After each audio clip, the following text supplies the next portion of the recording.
3 manatlıq dürüm necə ola bilər? Bunun içində ət var. Kənd çolpasından dönər hazırlaya bilməzsiniz də. Bu sizə o qədər baha başa gələcək ki, yəni hesablayın.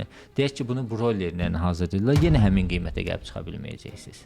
Bizim ölkəmizdə 90% qidalar təbii məhsullardır. Təbii məhsullar qəbul ediriksə, bəs niyə kökəlirik? Suyu da çox etsən ziyan olar misalı var da.